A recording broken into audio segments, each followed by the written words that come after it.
Good evening. You are watching World News on One India. From oil tankers frozen at sea in a US standoff with Venezuela to China and Russia closing ranks against Washington. From explosive new documents reviving America's Epstein controversy to a deadly plane crash over Ankara that may just reshape Libya's military balance. My name is Pankaj Mishra, and you are watching World News. We begin with oil and a blockade that's turning the sea into a storage yard. Venezuela's oil lifeline is under strain. State run oil giant PDVSA is now loading crude onto tankers but not sending them anywhere. Instead, the ships are being held offshore, acting as floating storage as fear spreads through global shipping lanes following fresh US enforcement threats. More in this report. Venezuela is facing a growing oil bottleneck as U.S. sanctions and tanker seizures disrupt exports, leaving millions of barrels stranded offshore and raising fears of a deeper energy and geopolitical crisis.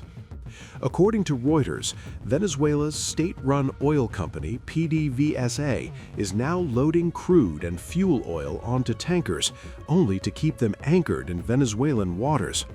With limited onshore capacity, these ships have effectively become floating storage units as fears of U.S. interception keep them from sailing.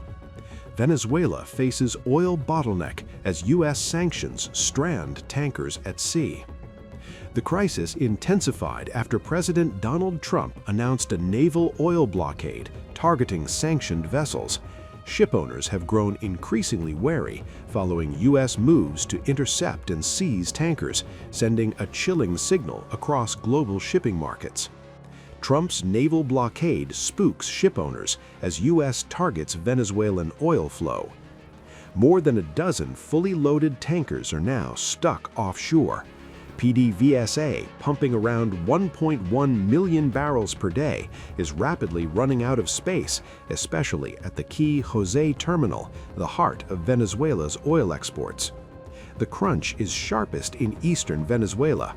In the west, inventories are more stable thanks to Chevron, which continues exporting crude from joint ventures. But Chevron accounts for only about a quarter of Orinoco Belt. The rest, once bound for China, is now largely stranded. Over a dozen fully loaded tankers stuck as storage at Jose Terminal fills up. The U.S. Coast Guard has already intercepted 2 fully loaded Venezuelan tankers. With more seizures expected, buyers are demanding steeper discounts or staying away entirely. China, Venezuela's biggest crude buyer, is closely watching developments. U.S. interceptions raise buyer fears as China watches Venezuelan supply risk. President Maduro insists exports will continue. In a televised address, he vowed that Chevron shipments would go ahead no matter what, even as Caracas accuses Washington of economic warfare. Maduro vows oil exports will continue despite U.S. sanctions and blockade. Markets are reacting cautiously. Oil prices paused after a 5-day rally, fueled by concerns that Venezuelan supply disruptions could tighten global markets. Brent crude hovered near $62 a barrel, while US WTI edged higher, both up about 6% since mid-December. Oil prices hold near recent highs as markets price in Venezuelan risk. With tankers stuck, filling fast, and warships moving into position, Venezuela's oil industry is under unprecedented strain. As sanctions tighten and military pressure builds, the question is no longer just about oil, but how far this confrontation at sea might go. Stakes rise as oil, sanctions, and military pressure collide off Venezuela's coast. So clearly, this is no longer just about oil. It is rapidly becoming a geopolitical flashpoint drawing a global powers. As Washington tightens the screws, Beijing and Moscow are pushing back. China and Russia have thrown their weight behind Venezuela, warning against what they see as US coercion, even as Donald Trump renews calls for President Nicolas Maduro to step aside. Trump has openly floated the idea of keeping or selling seized Venezuelan oil, escalating fears of a wider confrontation beyond Latin America. A global standoff is taking shape in the Caribbean. American warships, seized oil tankers, and now two world powers stepping in.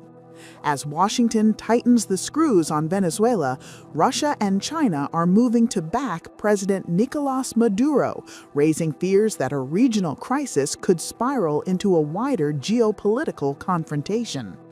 China and Russia have both expressed support for Venezuela as the United States enforces what President Donald Trump calls a blockade on sanctioned oil tankers. The move comes as the U.S. ramps up pressure on Venezuelan President Nicolas Maduro, openly suggesting he should step aside.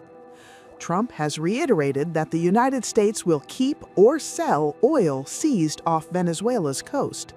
Asked whether his goal was regime change, Trump warned that if Maduro plays tough, it could be the last time. Those remarks have further inflamed tensions across the region. Since Trump announced the tanker blockade last week, activity at Venezuelan ports has slowed sharply. According to Reuters, millions of barrels of oil are now stuck on tankers as buyers demand steeper discounts to take the risk of sailing beyond Venezuelan waters. China reacted strongly after a tanker bound for Chinese ports was intercepted off Venezuela's coast. Beijing called the seizure a serious violation of international law and accused Washington of imposing unilateral and illegal sanctions. China is Venezuela's biggest crude buyer, accounting for roughly 4% of its oil imports. Meanwhile, Russia has also weighed in. Russian Foreign Minister Sergei Lavrov and his Venezuelan counterpart warned that Washington's actions could destabilize the Caribbean and threaten international shipping. Moscow reaffirmed full support and solidarity with Venezuela's leadership. The United States says Venezuela is using oil revenues to finance drug trafficking and terrorism, claims Caracas denies.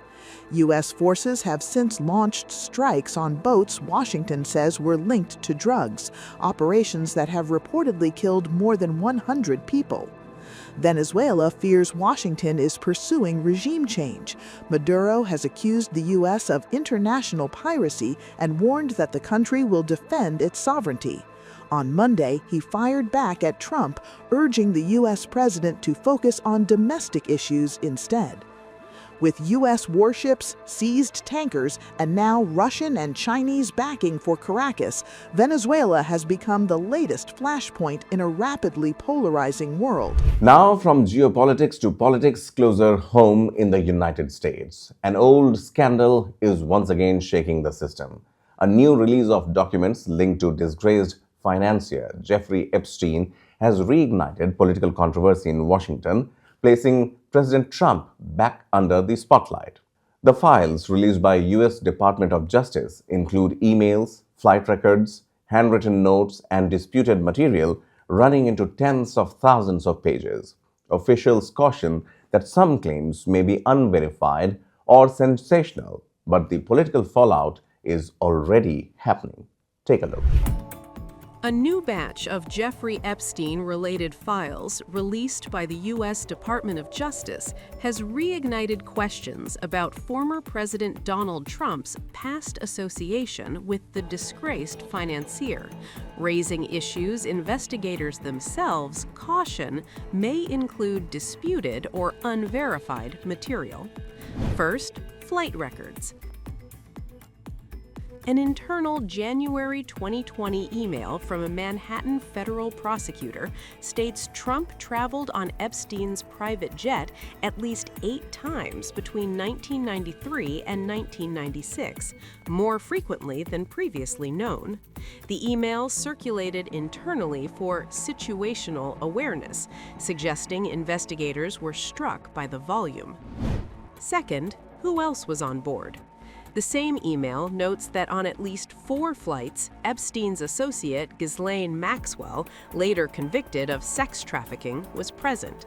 On one 1993 flight, the listed passengers were Epstein, Trump, and a 20-year-old woman whose name remains redacted. Third, a contradiction. Trump has publicly stated he was never on Epstein's plane, but the newly released flight logs list him as a repeat passenger, including trips that allegedly involved his then-wife, Marla Maples, and his children. No crimes are alleged, but the records challenge Trump's long-standing account. Fourth, an FBI case file. Among the documents is a 2020 FBI record referencing a rape allegation in which Trump's name appears, with identities heavily redacted. The file recounts a limousine driver's account of a very concerning phone call in 1995 and records an unnamed accuser's claim. No charges followed. Finally, the most controversial document. A handwritten letter attributed to Epstein and addressed to convicted offender Larry Nassar contains crude claims referencing a sitting president. However, federal investigators later cited major inconsistencies in handwriting and mailing details, and the FBI has said the letter is not authentic. The Justice Department has warned that some Epstein-related materials may include untrue and sensationalist claims. Trump has not been accused or charged with any crime in connection with Epstein. Still, the release, spanning tens of thousands of pages, has fueled renewed political debate. As investigators, lawmakers, and the public sift through the files, one thing is clear. The Epstein case continues to cast a long shadow, raising difficult questions about power, proximity, and accountability. And now, onto a development that could quietly alter the balance of power in North Africa, where a plane crash has removed a key military figure at a sensitive moment. Libya's army chief, Lieutenant General Mohammed al-Haddad, has been killed in a plane crash while returning from Turkey, an incident now drawing intense scrutiny. The crash comes just days after Pakistan Army Chief Asim Munir finalized a multi-billion-dollar military equipment deal with Libya, reportedly involving fighter jets and trainer aircraft. The agreement was reached despite a United Nations arms embargo and amid Libya's deep internal divisions between rival power centers. Here's more in this report. Libya's army chief, Lieutenant General Mohammed al-Haddad, was killed when a Falcon 50 jet lost contact shortly after takeoff from Ankara. Turkish officials say the aircraft reported an electrical failure and sought to turn back. It never did. 5 senior military officials died, wiping out the top layer of Libya's Tripoli-based command in a single moment. Al-Haddad was not just a general, he was the military face of Libya's UN-recognized government and a direct opponent of Eastern strongman Haftar. His forces had blocked Haftar's earlier attempt to seize Tripoli. In Libya's fractured power map, Al-Haddad stood in the way of Eastern dominance. Then the plane goes down. The man opposing Haftar's militarization, gone. The top command of Tripoli's army, gone. No accusations, no conclusions, but the strategic outcome is unmistakable. Was it a tragic malfunction? Possibly. But in modern conflict zones, accidents often arrive with perfect timing.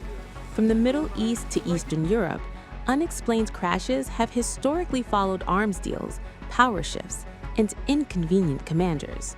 Libya now faces a dangerous vacuum and a rebalanced military equation.